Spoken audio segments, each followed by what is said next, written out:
ቦታ ተወስዳ ከሆነስ ብዙ አይነት የሚነሱት ከ40 በላይ የሚሆኑ አስክሬኖችስ እውነት እያስጠፉ እየወሰዱ እዚች የተሰወረች ጀልባ ያለው የተደበቀ ነገር ምንድነው? እኔ ሊገባኝ አልቻለው። አሁንም ደላሎች ይሄንን መረጃ ይሄንን የቀጥታ ስርጭት እንደምትከታተሉ 100% እርግጠኛ ነኝ። እነዚህ ልጆች እውነትም ጀልባዋ ተገልብጣ ከሆነ እውነትም ተሰውራለች የተባለችው ጀልባ በኤርትራ በኩል የወጣችውም ካልሆነች በየመን በኩልም የተያዘችው ካልሆነች እናንተ የምትልዋት ተሰወረች የተባለችው ጀልባ እውነት ተገኝታ ከሆነ ከ40 ሰው በላይ አስክሬኑ ፎቶአቸው እጃችሁ ላይ ካለ የጀልባዋ ስብርባሪም ካለ ፎቶአቸው ላኩልን። አሁንም ቢሆን በውስጥ በዋትስአፕም ጠይቃችኋለሁ። ፎቶአቸውን አላካችሁልኝም። ቴሌግራም ቻናሌም ትከታተላላችሁ። ይህንን የቀጥታ ስርጭትም እንደምትከታተሉት 100% እርግጠኛ ነኝ። ስለዚህ ህዝባችን በእናንተ ምክንያት እየተሰቃየ ነው። በእናንተ ምክንያት እየወጡ ባሉ መረጃዎች ተስፋ አድርጎ ልጆቻችን አልሞቱም ብሎ እየተጠባበቀ ነው ያለው። እውነት የተረጋገጠ ነገር እጃችሁ ላይ ካለ ለሟች ቤተሰቦች አሳውቁ። እጃችሁ ላይ ያለው የአስክሬን ያላችሁት ፎቶ ላኩላቸው። ምን ሞት እኮ አንዴ ሞት እኮ ነው። ኦልሬዲ ሞተው ከሆነ ትክክለኛ ባህር ላይ ቀርተው ከሆነ ሞት ነው። ፎታቸው አዩት አላዩት ምንድን ነው? ለነሱ የሚቀንስላቸው ነገር አለ ወይም የሚጨምርላቸው ነገር አለ? ፎቶውን በማየታቸው በቃ ሀዘን ነው። አንዴ መጥቶባቸዋል። እውነት ትክክለኛ አስክሬን ፎቶ ካላችሁ ላኩልን። በቴሌግራም ቻናላችን እንለቀዋለን። ወይም ደግሞ ለሟች ቤተሰቦች በውስጥ ላኩላቸው። ወደኛ እንኳን መላክ ባትፈልጉ ለሟች ቤተሰቦች ላኩላቸው። ለምን ህዝብ ታሰቃያላችሁ? እስከዚህ ሰዓት ድረስ ቀን ከሌሊት ተከታትዬ የደረስኩበትን መረጃ ይሄንን ይመስላል። አሁንም በቀጥታ ስርጭት የመጣሁት ይሄንን መረጃ ላሳውቃችሁ ነው። በውስጥ መስመር እየመጣችሁ አይነው እረዳለሁ፣ ይገባኛል። ያላችሁበት ጭንቀት የኔም ጭንቀት ነው። ይሄ ሁሉ ነገር እየተፈጠረ ያለው ራያ አላማጣ አካባቢ ነው። ራያ ቆቦ፣ ወርቄ፣ አላማጣ፣ ባላ እነዚህ ሁሉም ወጣቶች ከራያ አካባቢ የወጡ ናቸው። ይህ ህመም የኔም ህመም ነው። የራያ አባቶች ህመም፣ የራያ እናቶች ህመም፣ የሁሉም ኢትዮጵያውያን ወላጆች ህመም የኔም ህመም ነው። ያሳምመኛል። ገባችሁ አይደለ? ስንት የጓደኞቻችን ወንድሞች ናቸው። ስንት ጓደኞቼ በዚህ ሰዓት ሀዘን ላይ ተቀምጠዋል። ስንት የኛ አካባቢ ሰዎች ሀዘን ላይ ተቀምጠዋል። በዚህ ሰዓት ራያ በዚህ ሰዓት ጨለማ ውስጥ ነው ያለችው። ወላጆች ግራ ተጋብተዋል። ስለዚህ እናንተ በእነሱ ነው እየቀለዳችሁ ያላችሁት። ወይም ደግሞ ከዚች ጀልባ ዙሪያ ሌላ የተደበቀ ሴራ አለ። ምንም የተደበቀ ነገር ሴራ ከሌላችሁ፣ አዎ ጀልባዋ ተገልብጣለች፣ ይሄው ፎቶአችሁ አስክሬናችሁ ይሄ ነው ብላችሁ ማሳወቅ መቻል አለባችሁ። መረጃዎቹን አድበስብሳችሁ ደብቃችሁ መያዝ የለባችሁ። በዚች ጀልባ ላይ ነበሩ የተባሉ ልጆቻችሁን በዚች ጀልባ ላይ አሉ የተባሉ ወይም ወንድሞቻችሁን እህቶቻችሁን የላኳቸው ደላሎች የምታውቁ የሟች ቤተሰቦች ደግሞ እነዚህን ደላላዎች አጥብቃችሁ ያዙ። አሳማኝ የሆነ መረጃ ከነሱ እስካልደረሳችሁ ድረስ እነዚህ ደላሎች አጥብቃችሁ ያዙ። የተላከላቸውን ከባለ ዶኒኳ የተላከላቸውን አስክሬኖች ማስወጣት መቻል አለባቸው ደላሎች። ካልሆነ ግን ብዙ መላምቶች እየተሰነዘሩ ይገኛል። ምክንያቱም እነዚህ ሰዎች ከቀይ ባህር ተጠልፈው ከሆነስ የሆነ ነገር ደርሶባቸው ከሆነስ ጀልባዋ ተጠልፋ ወደ ሌላ ቦታ ተወስዳ ከሆነስ ብዙ አይነት የሚነሱ ጥያቄዎች አሉ እዚህ ላይ። ስለዚህ እውነት ካላችሁ እውነትም ጀልባዋ ባህር ላይ ቀርታ ከሆነ መረጃዎቹን አውጧቸው። እኔ ከዚህ በኋላ በግል መጥቼ የምጠይቃችሁ ምንም አይነት መረጃ አይኖርም። ጠይቄያችኋለሁ። መረጃውን አስክሬኖችን፣ ፎቶዎች የምትልኩ ከሆነ ላኩ። ህዝባችንን እርሙን ያውጣ። አለቀ። ከዚህ ውጭ ሌላ የምለው ነገር የለኝም። በውስጥ መጥታችሁ የተለያዩ መረጃዎች የምትጠይቁኝ እህት ወንድሞቼ ጭንቀታችሁ ይገባኛል፣ ችግራችሁ ይገባኛል፣ ሀዘናችሁ ይገባኛል። ነገር ግን ከዚህ ውጭ ምንም የተለየ መረጃ ሊኖረኝ አይችልም። ያለውን መረጃ ይኸው እዚህ ላይ ሚዲያ ላይ አምጥቼ እያወጣሁላችሁ ነው። ስለዚህ መከታተል ያለባችሁ ሚዲያ ላይ ነው። አሁን እኔ በጣም ቢዚ ነኝ በስራ ዙሪያ። በዚህ የተለያዩ መረጃዎች ይመጣሉ፣ በዚህ የተለያዩ መረጃዎች ይመጣሉ። ያንን ሁሉ መረጃ ማስተናገድ ጭንቀቱ ለኔም በጣም ከባድ ነው። ስለዚህ ከቀጥታ ስርጭትና ከቪዲዮ በዘለለ ቴሌግራም ላይ እያንዳንዱን የሚደርሱልኝ መረጃዎች፣ በውስጥ የሚላኩልኝ መረጃዎች በድምጽ የተደገፉትንም በቪዲዮ የተደገፉትንም በተለያየ መንገድ የሚላኩልኝ መረጃዎች ደግሞ መንገድ ላይ ሆኜ እየነዳሁ እንኳን ራሱ ለኔ የሚቀለኝ ቴሌግራም ላይ ስለሆነ ቴሌግራም ላይ እየለቀቅኩ ነው። ዛሬ ቀኑን ሙሉም ሳገኛቸው የነበሩት መረጃዎች በቴሌግራም ቻናሌ ላይ እየለቀቅኩ ነው። ምናልባት ከዚህ በኋላ የሚደርሱኝ የልጆቹ የአስክሬን ፎቶዎችም ሆነ ቪዲዮዎችም ካሉ ምናልባት ከተላኩልን ፌስቡክ ላይ እንለቃቸው አንችልም። ምክንያቱ ደግሞ የአስክሬን ምስሎች ፌስቡክ ላይም ሆነ ቲክቶክ ላይ መልቀቅ አይቻልም። ታውቁታላችሁ። ለምን? ዋርኒንግ ነው የሚለው። ቪዲዮዎችንም ያስነሳቸዋል፣ ፎቶዎችንም ያስነሳቸዋል። ስለማይፈቅድ የፌስቡክ ህግም ሆነ የቲክቶክ ህግ ዛሷይ ምንድን ነው የምናደርገው? ብዙ ጊዜ እንደዚህ አይነት ዘግናኝ የሆኑ ነገሮች ሲላኩልን ቴሌግራም ቻናላችን ነው የምንለቀው። ስለዚህ ቴሌግራም ቻናሌ ገብታችሁ ተከታተሉ። ሁላችሁ ማንኛውም አይነት መረጃ የምታገኙት በዛ ቴሌግራም ቻናል ነው። እንደዚህ ፍሪ በመሆንበት ስራ ጨርሼ ቁጭ በምልበት ግን መረጃው እንደዚህ በቀጥታ ስርጭትም ሆነ በቪዲዮ አቀርባለሁ። ከዛ በዘለለ የተለያዩ መረጃዎችም ሆነ ፎቶዎች ግን በዛው በቴሌግራም ነው የማቀርበው ማለት ነው። ሌላ የሚጨምረው ምንም አይነት መረጃ የለም። ከዚህ በተረፈ አንዳንድ ነገሮች ካሉ በእናንተ በኩል ኮሜንት ላይ ልከታተልና ምናልባት ሀሳብ ካላችሁ የእናንተን ሀሳብ ደግሞ ልመልከት።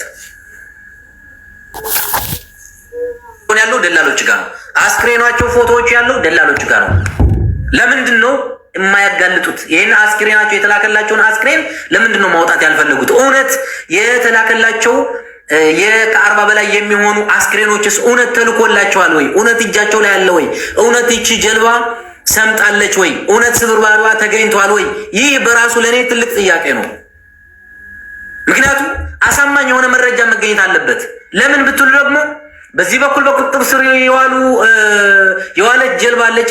በዚህ በኩል ደግሞ በኤርትራ በኩል ደግሞ በማዕበል ምክንያት ተሰውራ ወደዛ ወደ ኤርትራ የገባች ጀልባ አለች የሚሉ መረጃዎች ስላሉ ማለት ነው። እነዛ መረጃዎች ደግሞ ቅድም አሰምቻችኋለሁ።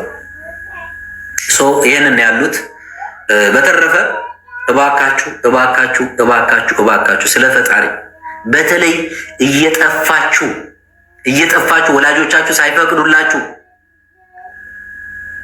እያስጠፉ ነው የሚወስዷቸው። ባይዘው አብዛኛዎቹ ህፃናት ከብት ይዘው ለከብት እረኝነት የወጡ የ14 የ13 ዕድሜ ልጆች እያስጠፉ እስከ የመን ድረስ በነፃ እንወስዳችኋለን እያሉ ህፃናት ምንም የማያውቁ ልጆች ከትምህርት ቤት እየሸወዱ በከብት እረኝነት ተሰማርተው ያሉትን ከከብት እረኝነት እየሸወዱ እያስጠፉ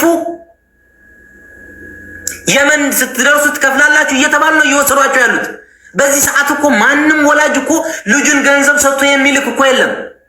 ከ105% ቢኖር ነው ልጁን ሂድ ብሎ ገንዘብ ከፍሎ የሚልከው። ከዛ ውጭ ያሉ 95% የሚሆነው ልጆቹ ከትምህርት ቤት ለከብት እረኝነት በወጡበት በዛው ነው እየሸወዱ የሚወስዷቸው። ሌላ ነገር ደግሞ መጃን እየተባለ 3 የሚሄዱ ሰዎች ካገኘ 3 ልጆች ከያዝክ 4 ልጆች ከያዝክ አንተ በነፃ ወስደሃለሁ እያሉ እየሸወዱ ሌሎች ልጆች አሳምነው ህፃናት ልጆች ምንም የማያውቁትን በነፃ ትሄዳላችሁ እያሉ 3-4 ልጆች ከበረሃ እያሳመኑ ነው እያስወጧቸው ያሉት። አያችሁ? ይሄ ነው እየተደረገ ያለው። ይሄ እኮ ነው እየተደረገ ያለው። በኋላ የመን ላይ ከገቡ መጃን እየተባለ ማለት ነው። ኢማጂን እንግዲህ ታስቡት በሰው ህይወት ምን ያህል እንደሚጫወቱ። ለምንድን ነው ወላጅ ሳይፈቅድላቸው ወላጅ ገንዘብ ሳይሰጣቸው?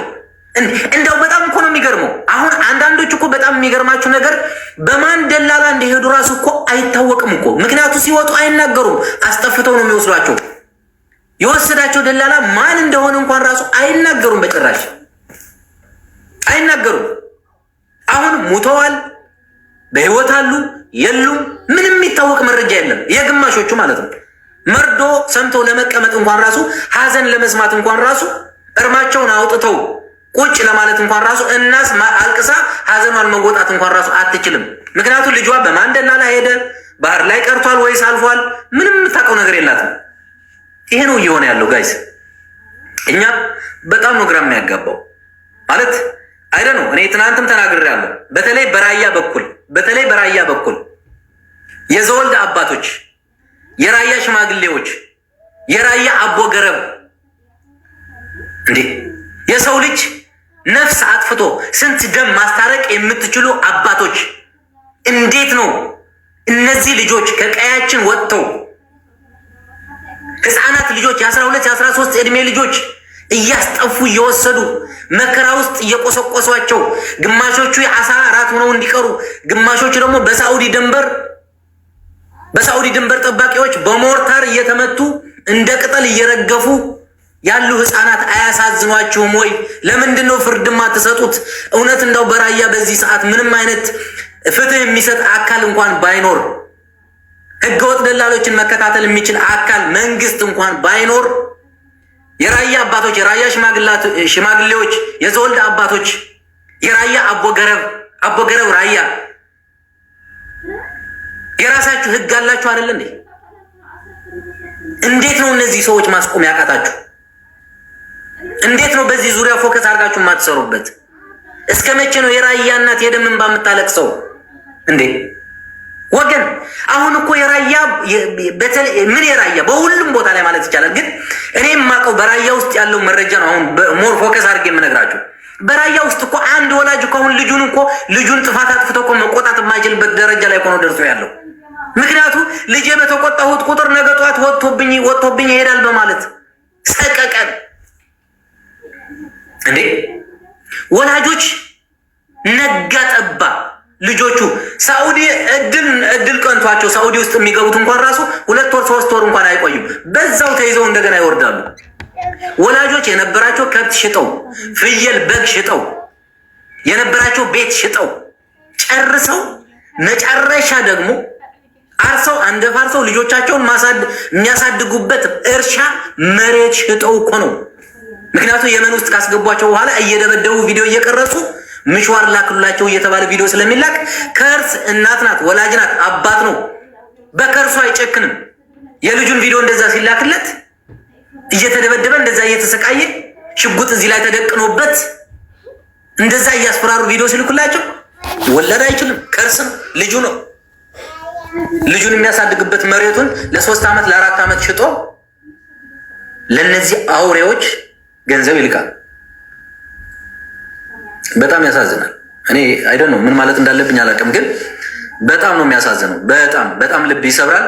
አሁን ትማልታት 180 ዝኣኽሉ ኣብ ባሕሪ ሲእና ስለምውን 195 ክንስእን እግዚአብሔር ዳ ልዳሓርዮሎም ኣብ ገለ ሃምዞ ዝበሃል ዘሎ ብኤርትራ ተሃለዩ ወይ ከዓ ሓደ ግዜ ሒዝዎም ተኾነ ብቻ ግን እንድዕ ከቢድ እዩና እግዚአብሔር ኣምላኽናታቶም ሰላም ይስማዕና። ሼር ንወሎ ኣብ ናቱ ፔጅ ቴሌግራም ደሞ እተው ልኾነ ሓደሽቲ ፅሑፋት ወይ ከዓ ለሎ መልእኽትታት የእቲ ስለለሎ ማለት እዩ። ቻው ቻው